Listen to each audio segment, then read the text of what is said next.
ఈరోజు మనం మరి మొదటి సమయాలు గ్రంథానికి మరి మేబీ కారణం ఆమె అని చెప్పుకోవాలి.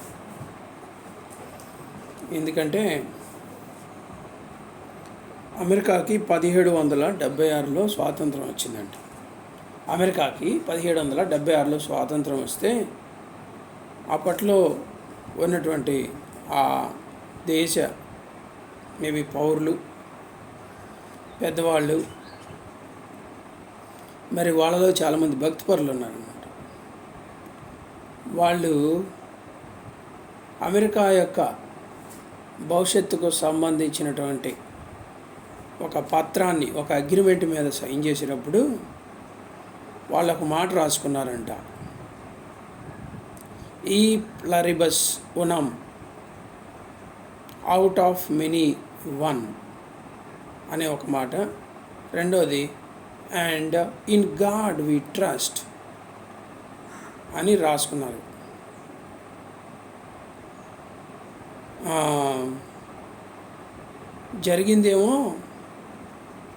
జరిగిన దాని గురించి ఒక మాట అయితే, జరగబోయే దాని గురించి రెండో మాటగా వాళ్ళు రాసుకున్నారు. In the God we trust, దేవుని మీద మేము విశ్వాసం ఉంచుతాం, మా ప్రభు మీద మేము మా ధ్యాస పెట్టుకుంటాం అని వాళ్ళు రాసుకున్నారు. మనకు తెలుసు మరి ప్రపంచ దేశాల్లో అమెరికా ఎటువంటి స్థానంలో ఎప్పటికి కూడా ఉందో మనకు తెలుసు. బట్ ఇప్పుడు అట్లాంటి విశ్వాసం ఇప్పుడు లేదు కొంతమందికి, అండ్ ఆ దేశంలో మనకు కనబడట్లేదు. బట్ ఏది ఏమైనా డెఫినెట్గా God have help them a lot when they are depend on the God, when they trusted on the Lord. ఒక మనిషికైనా, ఒక దేశానికైనా, ఎవరైనా సరే నిజంగా ప్రభు మీద ధ్యాస ఉంటే వాళ్ళు తప్పకుండా మరి జయం పొందుతారు అనేది మనం చూస్తాం. ఈ యొక్క మొదటి సమయాల గ్రంథం కూడా మరి హన్నా అనే ఒక భక్తి పరురాలి ద్వారా, ఆమె కనబరిచిన విధేయత ద్వారా మాత్రమే మరి ఆరంభమైనట్టుగా చూస్తాం. మొదటి సమయాల గ్రంథం 1వ అధ్యాయము 2వ వచనాన్ని చదువుదాం.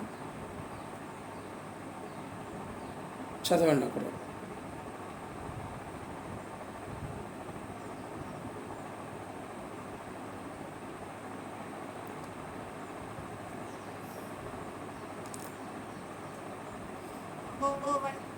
దేవుడు ఒప్పుకున్నాడు తప్ప మరి ఏ దేవుడు మన దేవుని వంటి ఆస్తి. ఓకే, మీరేం చదువుతున్నారు నేను చెప్పింది మొదటి సమయాల గ్రంథం 1వ అధ్యాయం 2వ వచనం. వీరిలో ఒక దాని పేరు హన్నా, రెండవ దాని పేరు పెనిన్నా. పెనిన్నాకు పిల్లలు కలిగిరి కానీ హన్నాకు పిల్లలు లేకపోయిరి. తర్వాత మరి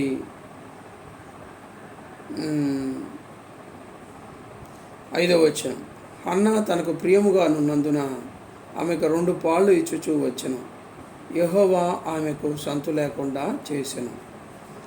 యెహోవా ఆమెకు సంతు లేకుండా చేసిన హేతును బట్టి ఆమె వైర్యగు పెనిన్నా ఆమెను విసిగించుటకై ఆమెకు కోపం పుట్టించుచూ వచ్చాను. 7వ వచనంలో ఎల్కానా ఆమెకు ఏటేటా రీతిగా చేయుచునుండగా హన్నా యెహోవా మందిరమునకు పోవునప్పుడల్లా అది ఆమెకు కోపం పుట్టించిన కనుక ఆమె భోజనము చేయక ఏడ్చుచూ వచ్చాను. ఆమె పెనిమిటైన ఎల్కానా, హన్నా, నీవెందుకు ఏడ్చున్నావు? నీవు భోజనము అనుట ఎలా? నీకు మనోవిచారమునకు ఎందుకు కలిగినది? 10 మంది కుమారుల కంటే నేను నీకు విశేషమైన వాడిని కానా అని ఆమెతో చెప్పుచూ వచ్చాను. ఓకే, సో ఇది అన్నా యొక్క పరిస్థితి. అన్నా అనే పేరుకి అర్థం ఏమొస్తుందంటే గ్రేస్ అని వస్తుందంట, కృప అని వస్తుంది. అన్నా అనే పేరుకి అర్థంగా కృప అని వస్తుంది. మరి తన పేరుకు తగ్గట్టుగానే జీవించింది. అన్నా తన పేరుకు తగ్గట్టుగానే జీవించింది. పెనిన్నాతో ఎన్నో బాధలు పడింది. ఒకవైపు పిల్లలు లేకుండా బాధపడతా ఉంటే సవితితో సవితితో ఎన్నో మాటలు పడతా వచ్చింది. ఒకవైపు సమాజంలో గొడ్రాలుగా చెప్పబడతా అనేక మంది పెనిన్న వచ్చిందిరా గొడ్రాలురా అని మేబీ తన గురించి అలా మేబీ హేళన చేసినటువంటి మాటలు వినింది. అండ్ ప్రతి సంవత్సరం దేవుడి సన్నిధికి వెళ్తుంది. దేవుడు ఈ సంవత్సరమే కరుణిస్తాడులే అని వెళ్తూ ఉంది. కానీ తన సంవత్సరాలు గడిచిపోతూ ఉన్నాయి కానీ దేవుడు కరుణ రావట్లేదు. అయినా దేవుడి వైపే చూస్తూ కృప కొరకు కనిపెడతా ఉంది. ప్రియమైనటువంటి వాళ్ళరా, అండ్ ఏడుస్తూ వస్తూ ఉంది. దేవుడి సన్నిధికి వెళ్తూ ఉంది, ఏడుస్తూనే వస్తూ ఉంది, బాధతోనే తిరిగి వస్తూ ఉంది. ఇలా అనేక సంవత్సరాలు గడిచిపోతూ ఉన్నాయి. అయినా తనకు కృప ఇవ్వబడింది. కృప కొరకు తను కనిపెట్టింది. ప్రియమైనటువంటి వాళ్ళరా, ఓకే. మరి ఒకసారి కొలసీలు రాసిన పత్రిక 4వ అధ్యాయం 6వ వచనం కానీ చదివితే, కొలసీలు రాసిన పత్రిక 4వ అధ్యాయం 6వ వచనం, అక్కడ మనం కృప కొరకు కృపను గురించి ఒక మాటను చూస్తాం.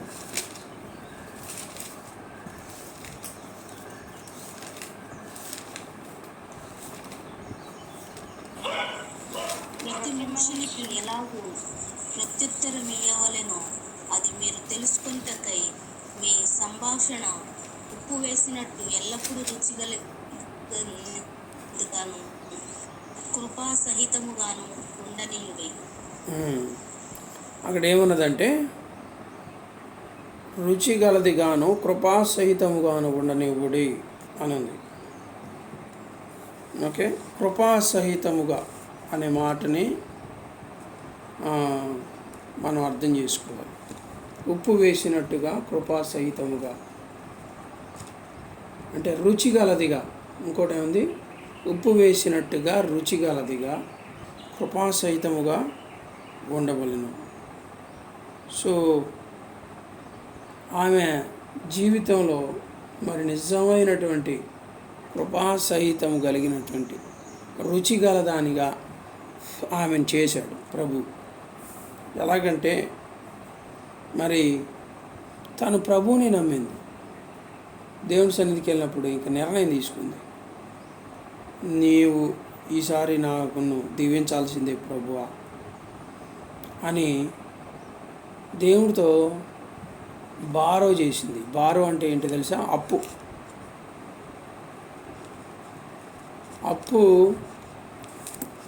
అప్పడిగింది ప్రభువుని. ఏమని?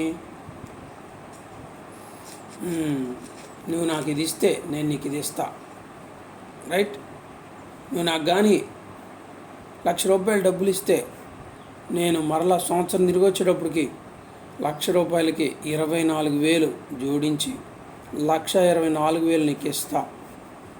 దయచేసి నాకు ఈ అవసరం ఉంది, నాకు డబ్బులు ఇవ్వండి అని మీ వద్దకి వస్తారు కదా, ₹2 వడ్డీతో డబ్బులు ఇస్తారుగా. కోర్స్ మీరు ఇవ్వగలిగిన వాళ్ళు అయితే ఇస్తారనుకోండి. సో అప్పిచ్చే వాళ్ళు ఏమని ఆశపడతారు? వారి దగ్గర ఉన్నటువంటి ధనానికి కొంచెం ధనం యాడ్ అవుద్దని ఇస్తారు. ఓకే, మరి అంటే బారో చేసుకోవడం. ఇక్కడ ప్రభు యొద్ద బారో చేసింది, డబ్బుల కోసం కాదు. కానీ ఏమని బారో చేసిందంటే, నువ్వు కానీ నన్ను కరుణించి నాకు ఒక కుమారుని ఇస్తే నేను ఆ కుమారుని నీకోసం ఇస్తా, నీకు సేవ చేసేయడానికి ఇస్తా, నీ కొరకే పని చేసేయడానికి ఇస్తా, నీ నామం మహిమార్థమే ఇస్తా అని చెప్పి దేవుడితో మరి వాగ్దానం చేసింది, లేదా మొక్కుబడి చేసింది, బారో చేసుకుంది.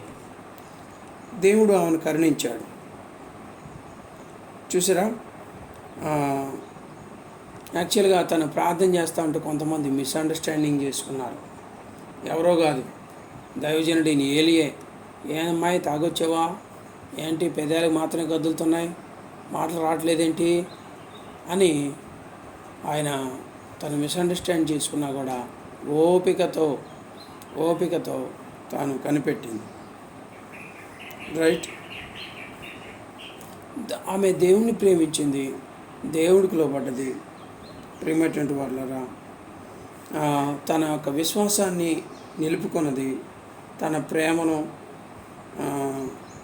మరి కొనసాగించింది.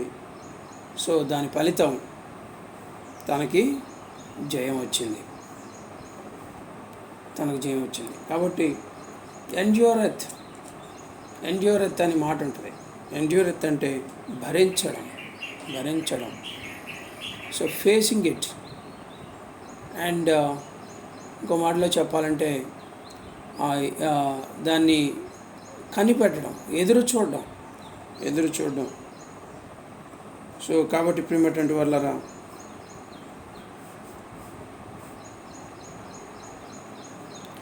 దేవుడు మనం ఒకటి అర్థం చేసుకోవాలి.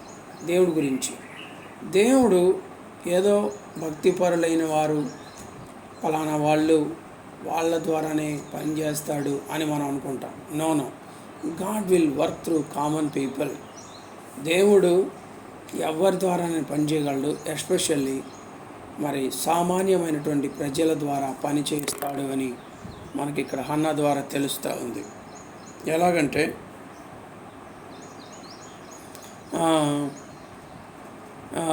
హన్నా తన యొక్క బాధను దేవుడి కోసం వెళ్ళబుచ్చింది. మరి ప్రభువుని అడిగింది, ప్రభువా నాకు ఒక కుమారుని దయచేయమని. ఆ తర్వాత మనం చూస్తాం,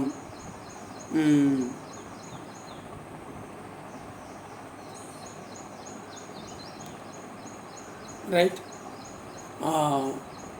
ఈ యొక్క సమూయేలు పుడతాడు. ఈ సమూయేలు ఒక ఆర్మీలాగా అయిపోయాడు కదా. సమూయేలు ఒక ఆర్మీలాగా అయిపోయాడు. ఒక కామన్ హ్యూమన్ బీయింగ్గా, లేకపోతే ఒక సామాన్యమైన స్త్రీగా ఉన్నటువంటి హన్నా ప్రార్థన చేస్తే దేవుడు కుమారునిస్తే, ఆ కుమారుడు దేశానికే న్యాయాధిపతిగా అయిపోయి, ఆ న్యాయాధిపతే సౌలు లాంటి రాజును అభిషేకం చేస్తే సౌలు ద్వారా ఒక పెద్ద ఆర్మీ తయారైంది. చూసారా? అంటే ఒక కామన్ మ్యాన్, సామాన్యమైన ఒక స్త్రీగా ఉన్న ఆమె ప్రార్థన దేశానికి గొప్ప సైన్యాన్ని తయారు చేసేంటి పరిస్థితిలోనికి వెళ్ళింది. దెబోరా సామాన్యమైన స్త్రీ, దేవుడు తనని మరి దేశానికి న్యాయాధిపతిగా చేస్తాడు. ఎస్తేరు ఒక సామాన్యమైనటువంటి స్త్రీ, దేవుడు తనని మరి దేశానికి, అన్యుల దేశంలో ఆ అమ్మాయిని దేవుడు రాణిగా చేస్తాడు. సో కాబట్టి ఒక్కటి మాత్రం వాస్తవం, మనకు విశ్వాసం ఉంటే, మన నిజంగా ప్రభు యొక్క మరి కార్యాల కోసం ఎదురు చూస్తున్న వారమైతే దేవుడు సామాన్యమైన ప్రజలను కూడా దేవుడు వాడుకుంటాడు అనేది, సామాన్యమైన ప్రజలే కాదు, సామాన్యమైన పురుషులే కాదు, సామాన్యమైన స్త్రీలను కూడా దేవుడు వాడుకుంటాడు అనడానికి మనకి ఇది ఒక రుజువు. అందుకని కీర్తనలు 4వ వచనం చదివితే, కీర్తనలు 37:4 మీరు చదివితే త్వరగా చదవండి.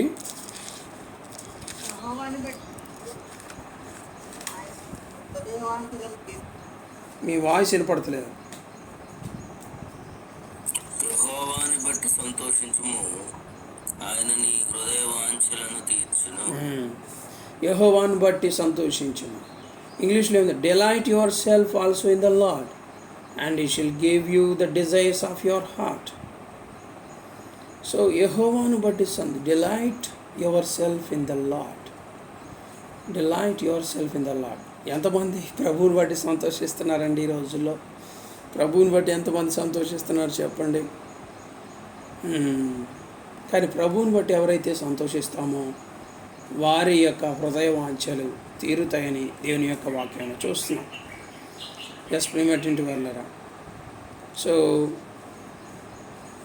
మరి భక్తిపరురాలైనటువంటి ఒక స్త్రీగా హన్నా ఉంది. హన్నా చేసిందంతా, హన్నా చేయాలనుకున్నదంతా ఒక్కటే, తన భక్తిని కాపాడుకుంది. A woman of God who obeyed the will of God. So మరి దేవుని కొరకైన ఒక స్త్రీగా దేవుని కొరకు లోబడింది అంతే. సో అదే తన విశ్వాసమే మరి దేశానికి ఒక మంచి నాయకుడిని తీసుకొచ్చేటట్లుగా ఆమె కడుపులో నుంచి అనగా ఆమె గర్భం నుంచి దేవుడు కార్యం చేశాడు.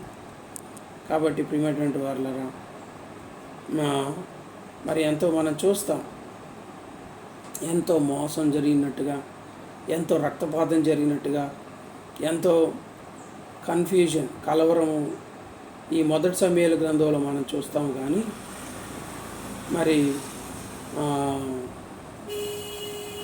ఆరంభంలో మాత్రం ఆ యొక్క హన్నా జీవితంలో దేవుడు తన కలవరాన్ని, తనకున్నటువంటి ఆ సమస్యలన్నిటినీ మరచిపోయే విధంగా దేవుడు ఒక నెమ్మదిని ఆ యొక్క హన్నా జీవితంలో తీసుకొచ్చినట్టుగా చూస్తాం.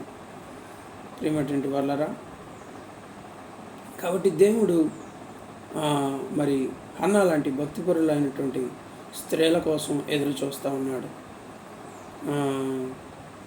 సో తన యొక్క సమయంలో, తన యొక్క పరిధిలో ఆమె దేవుడికి లోబడింది. ఒక స్త్రీగా ఉంటానే మరి తను దేవుడి కోసం జీవించింది. అదే తన యొక్క భవిష్యత్తుకి లేదా ఆ దేశ భవిష్యత్తుకి గొప్ప మరి దీవెనకరంగా మారిపోయింది. ప్రియమైనటువంటి వాళ్ళారా,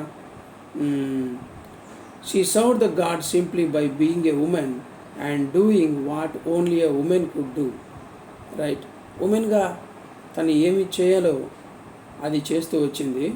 రెండోది, ఒక స్త్రీ ఏం చేయగలదండి? మనం అనుకుంటాం స్త్రీకి ఉన్నటువంటి ఒక గొప్ప ఆధిక్యత లేదా ఒకే ఒక వరం, మొదటి వరం ఏంటంటే స్త్రీ మరి ఒకరికి జన్మనివ్వగలదు, పురుషుడు ఇవ్వలేడు. రైట్. సో స్త్రీ లేకుండా అది అసాధ్యం. స్త్రీ లేకుండా అది అసాధ్యం. ఒక మాటలో చెప్పాలంటే పురుషుడు లేకపోయినా సాధ్యమే. ఎందుకంటే పురుషుడు లేకుండానే కన్యకైనటువంటి మరి ఆ యొక్క మేరీ గారిని, మరియమ్మని ప్రభు దర్శించినప్పుడు ఆమె గర్భవతి అయినట్టు చూస్తాం. నేను కొన్ని స్టడీస్ విన్నాను. పుట్టినటువంటి గర్భంలో ఉన్నప్పుడే వారికి పిండం తయారైపోయినటువంటి పరిస్థితులు చూశాను. 3 సంవత్సరాలు 4 సంవత్సరాల వయసులో ఉన్నటువంటి పిల్లలకి వాళ్ళ యొక్క వారి యొక్క గర్భంలో పిండం కలగటం అనేది కూడా మనం కొన్ని స్టోరీస్ వింటాం. 11 సంవత్సరాల వయసులో ఉన్న పిల్లలు పుట్టడం, 3 సంవత్సరాల వయసులో ఉన్న పిల్లల కడుపులో నుంచి పిండాలు తీయటం మనం చూస్తాం. So we will be wonder how it happened. There are some chemical reactions ద్వారా అది జరిగినట్లుగా మనం చూస్తాం. సో అంటే ఒక హ్యూమన్ బీయింగ్ భూమి మీదకి రావాలంటే డెఫినెట్గా స్త్రీయే మరి స్త్రీ ద్వారానే, స్త్రీయే మార్గం. బట్ తను అలా అనుకోలేదు. కానీ తను ఏమి చేయాలో అది చేస్తూ ప్రభు సన్నిధిలో కనిపెట్టింది. ఆమె ద్వారా ఒక కుమారుడు భూమి మీదకి వచ్చాడు. ఆ కుమారుని ప్రభు కొరకు డెడికేట్ చేసింది. ప్రియమైనటువంటి వాళ్ళరా, ఆమె యొక్క జీవితం ధన్యమైపోయింది. అందుకని కీర్తనలు 113 9వ వచనాన్ని మనం చదివితే, కీర్తనలు 113:9,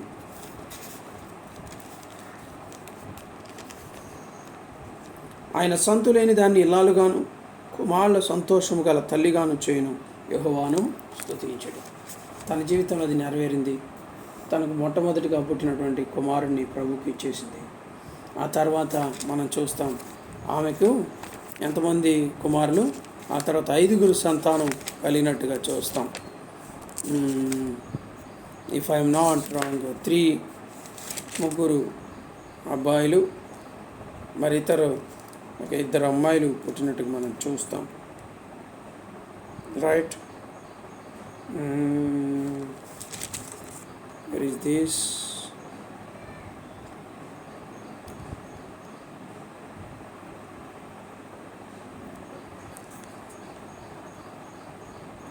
Wచనం 2వ అధ్యాయం 21 వచనం చూస్తే, యెహోవా హన్నాను దర్శింపగా ఆమె గర్భవతివై 3 కుమారులను 2 కుమార్తెలను కనెను. అయితే బాలుడగు సమయలు యెహోవా సన్నిధిని ఉండి ఎదుగుచుండెను. సో రైట్ 21 వచ్చిన 2:21. So she has given to the God did not spare has barren.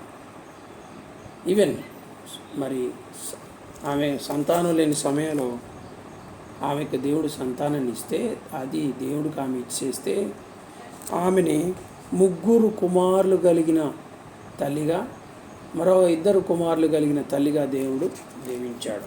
సంతులేని దాన్ని ఇల్లాలుగాను, కుమారుల సంతోషము గల తల్లిగాను దేవుడు చేశాడు. సో ఫైనల్గా ఆమెకి 6 పిల్లలు పుట్టారు సమయలతో కలిసి.